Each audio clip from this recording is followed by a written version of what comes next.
Привет всем! Меня зовут Настя, если мы не знакомы. И сегодня я расскажу вам, как я целый год ничего не покупала, чему я научилась за этот год, насколько это было полезно, и поделюсь с вами моим опытом. Устраивайтесь поудобнее, налейте чашечку кофе и смотрите до конца. Если вам понравится, если это будет полезно, пожалуйста, не забудьте поставить лайк.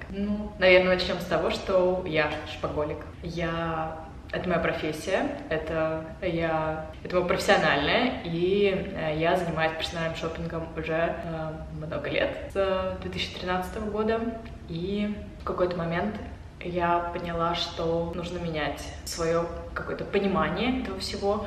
Я набрела на блоге о минимализме, я тоже примерно за полтора года до этого пошла и хотела научиться, как быть стилистом, как собирать такие гардеробы, что у вас не слишком много всего. И я подумала, что это будет очень классно взять такой челлендж, но я не была уверена, захочу ли я, смогу ли я это все сделать.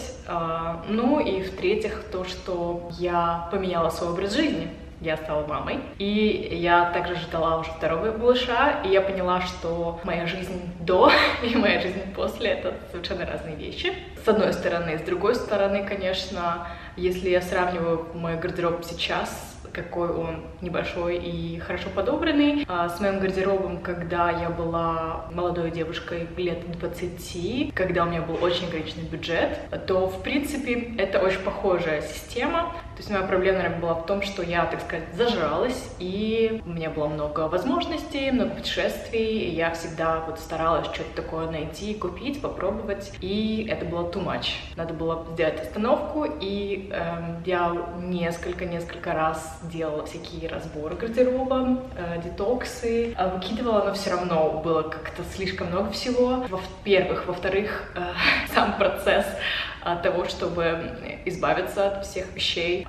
Я не хотела просто все куда-то отдавать или выкидывать. Я все-таки видела в каких-то вещах какую-то ценность, много было чего брендового, и это нужно было выставить на продажу, продать, например, какие-то нарядные платья, которые короткие. То есть я довольно стильно поменяла образ жизни, некоторые вещи просто не вписывались в эту жизнь, какая-то нарядная обувь, которую я бы могла носить только в каких-то путешествиях, например, в Нью-Йорке или в Лондоне. Я уже перестала столько путешествовать, и эта работа просто занимала очень-очень много времени. Я сказала, что, слушай, это просто глупо, на это тратить столько жизни, то есть я, да, хорошо, что у меня там есть возможность делать новые покупки, но я поняла, что эта концепция огромного гардероба, где куча всего, кстати, есть девушки, которые там снимают, у них там стоит куча всего, я поняла, что это не для меня. Я люблю хорошие вещи, и я хочу, чтобы их было чуть-чуть, самое нужное, и если что-то нужно будет лишнее, то я могу это взять в аренду или купить,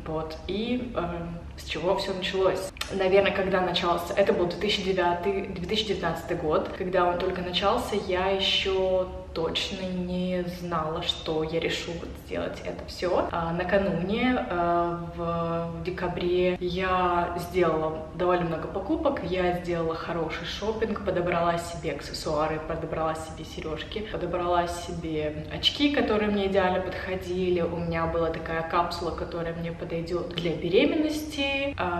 И, в принципе, до этого тоже куча всего было, что было до беременности, с молодых лет, и я просто поняла, что, Настя, просто хватит. У меня были такие компульсивные покупки, и когда я уже посмотрела, я всегда занимаюсь каким-то самоанализом, говорю, это вообще не стоило покупать, то есть мне просто нужен был какой-то челлендж, чтобы все обдумать, чтобы все понять, потому что у меня как-то терялась в этом всем. И в январе мы еще ездили в Индию. Это была свадьба нашего друга. Я купила костюмы к этой поездке, какие-то мелочи, какие-то аксессуары. То есть там нужно было наряжаться в костюмы. И вот это была трата. То есть у меня все записано. В итоге в этот год я не то, что прям ничего не покупала, но я делала маленькое очень количество покупок, только всего необходимого. Тогда в Индии я помню, что мы пришли, и там были какие-то выставки ткани, и я решила, что, окей, я куплю эту ткань, и в будущем что-то с нее пошью, что, в принципе, было очень хорошо. Я потом пошила классную рубашку себе,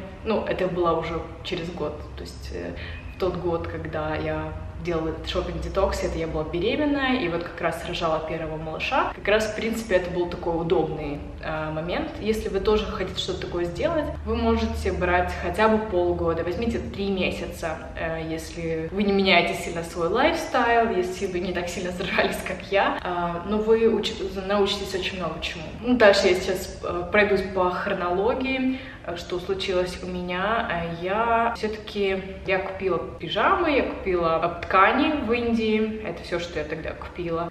Потом я уже начала готовиться к появлению малыша, и для того, чтобы приходить в форму, понятно, что мне всегда мотивирует покупка каких-то спортивных изделий, мне хотелось что-то новенькое. И какое правило я использовала? Есть очень классное правило, которое пользуются минималисты. Это называется правило 30/30. То есть, если вещь стоит дешевле, чем $30, и вы минималист, вы не хотите это все там. То есть, например, вам нужен новый лифчик или новые носки, и вы реально знаете, что они вам нужны, ну, вы можете купить это сразу. А если что-то стоит дороже, чем $30, ну, или до там $100, то есть там даже такое, то есть дороже $30 вам нужно пойти и 48 часов, то есть выйти из магазина, 48 часов провести, то есть, например, это какая-то новая кофточка или какой-то новый гаджет, ну, не сильно дорогой. И если вы еще это вспомните, если вам это действительно нужно, вы пойдете и купите это. И правило 100. Если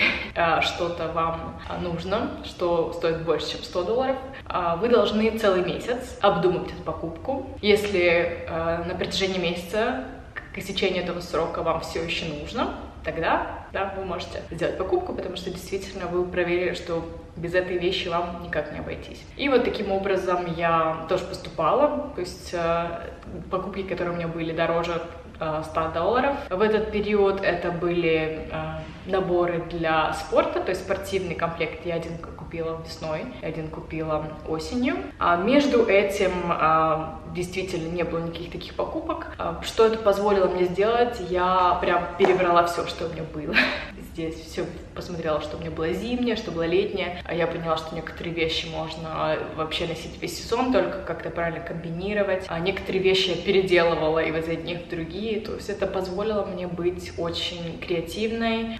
Вот всегда, когда есть какое-то ограничение, вы делаете гораздо лучше продуктивные вещи, чем когда вы можете все это выбрать. То есть я очень хорошо научилась комбинировать и собирать свои гардеробы для путешествий. Вот. В этот год также мы очень много куда путешествовали. Мы ездили сначала в Англию, там была свадьба, потом мы ехали на вторую свадьбу, и потом я ехала в Украину, и потом после Украины мы ехали в Турцию. То есть вот это вот все надо было подготовить, и за счет того, что я знала, что я ничего нового не куплю, я очень эффективно это все сложилось, я использовала те платья, которые у меня уже были, и я думаю, что я совершенно не хуже всех выглядела, мне очень понравилось, как я выглядела, этим я была довольна, и я еще раз поносила все свои платья, то есть те платья, которые у меня есть, которые мне нравятся, я вообще не против носить их часто. На какой-то special event я знаю, что иногда хочется чего-то особенного, но я поняла, что гораздо эффективнее иногда взять это в аренду. Также, например, мы поступили для мужа, ему нужен был смокинг для одной свадьбы, и мы просто взяли его в аренду, и это было просто прекрасно. У меня не было такого, что, знаете, мне нужно что-то куда-то идти, куда-то смотреть. Я могла фокусироваться на совершенно других вещах. Я могла фокусироваться на том, чтобы привести в порядок свой дом. Этот год помог мне очень хорошо разобраться тоже во всех моих бытовых нуждах. Я хорошо минимизировала кухню, то есть я могла тратить время, которое я обычно бы тратила на то, чтобы там, я не знаю, онлайн-шоппинг делать, либо физический шоппинг, либо выставлять вещи на продажу. Я могла их тратить на то, чтобы проводить больше времени с детьми, либо просто заниматься той же уборкой. Перевела ли я куда-то с этот шоппинг в другое? У меня есть такое, что иногда я когда там это не делаю, я, например, тогда покупаю больше еды или больше какое-то дребедение для дома. Но нет, я себе сказала стоп, и это был доу-шоппинг вообще везде. То есть даже для кухни ничего, то есть мы не покупали, только там есть стаканы разбились. У нас очень минималистическая кухня, и ничего не было. Плюс для ребенка все было тоже. Для маленького ребенка, который родился, я помню, тоже я не должна была ничего покупать, потому что все было от старшего, и вот до года одежда, она очень хорошая. То есть сейчас я ему уже докупаю, когда уже после года они меньше растут. И что я делала, я даже брала одежду, если ему нужна была нарядная одежда, и я взяла комплект, который был нарядный, но он был не по возрасту, и я его подшила, сделала то, что нужно. И я очень рада, как это меня научило быть рациональной с всеми своими вещами. Вот такая вот интересная история. Потом я также ездила домой, и мой гардероб, я рассказывала несколько раз, он несколько раз мигрировал, поскольку я переезжала сначала там в Киев, потом переезжала в Лондон, потом я переезжала из Лондона в Катар, и все это какие-то зимние вещи. И также моя сестра также там была где-то во Франции, потом в Англии, потом вернулась в Украину, потом поехала в Америку и тоже все вот сгрузила. То есть у нас у моих родителей и дедушки и бабушки в доме были просто огромные коробки, знаете, всего. И это тоже было классно. Получается, я была месяц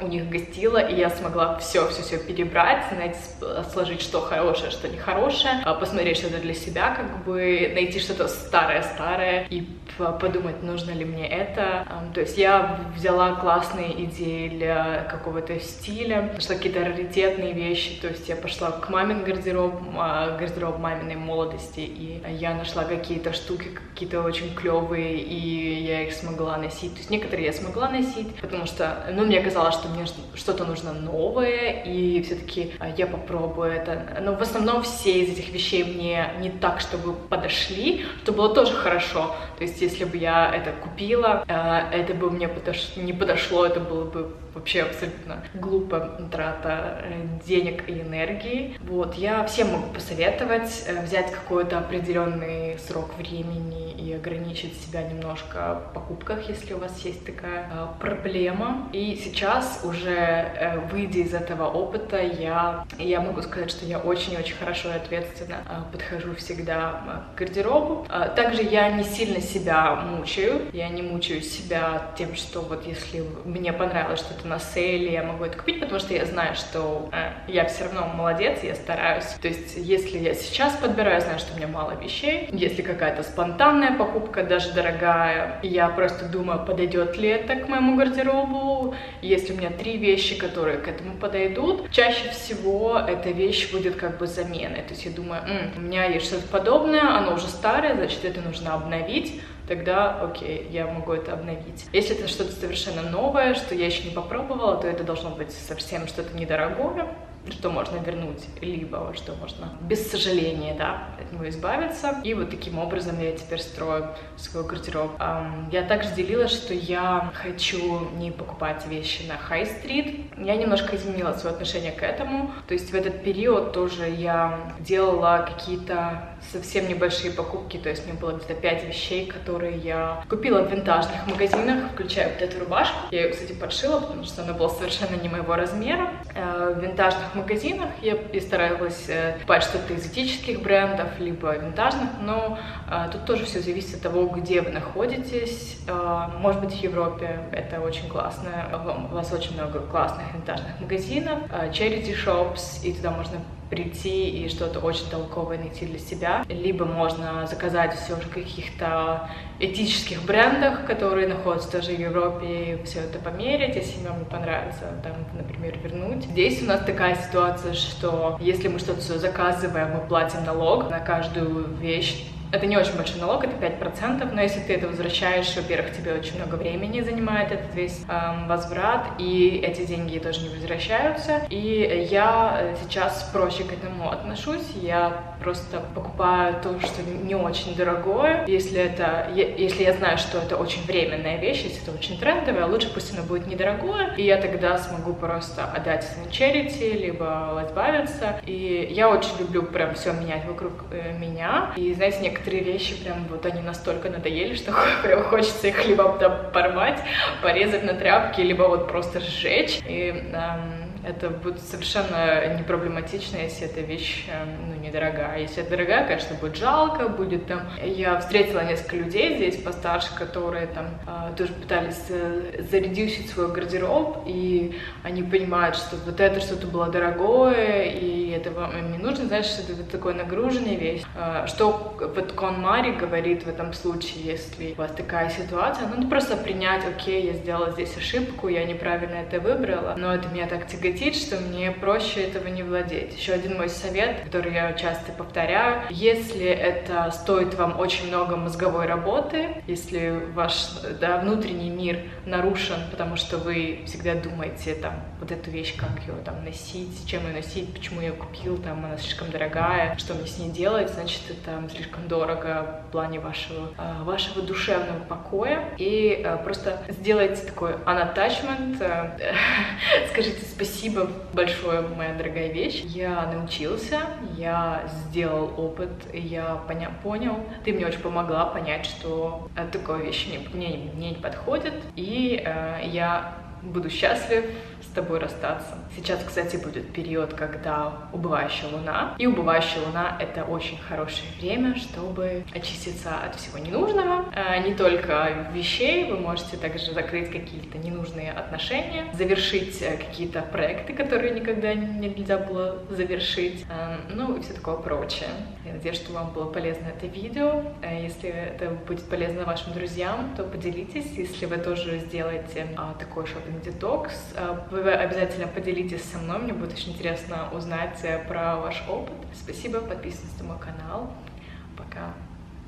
Полный список того, что я купила за этот год без шопинга, поскольку я стала матерью очень маленького малыша, и мне нужны были вещи для того, чтобы они подходили для кормления. Я купила 4 где-то топа разнообразных. Один из них я купила дважды. Эти все топы прослужили мне буквально несколько месяцев и были с прекраснейшими чувствами, выброшены мной. Это все было из недорогих брендов. Если вы, конечно, не меняете свой образ жизни, то, наверное, вам это и не понадобится. Вы можете обойтись без этого. Я также не ограничивала себя в таких нужных вещах, как белье и носки. То есть то, что было реально необходимо, я приобрела. Один очень красивый комплект белья и 3 обычных, и 3 пары носков. И также, как я вам говорила, я купила 2 набора для йоги. К этим покупкам я подходила очень осознанно, то есть я подобрала, что это все подходит мне. Я подождала 30 дней, потому что они оба были довольно дорогие, и когда наконец-то получила, это было для меня вау.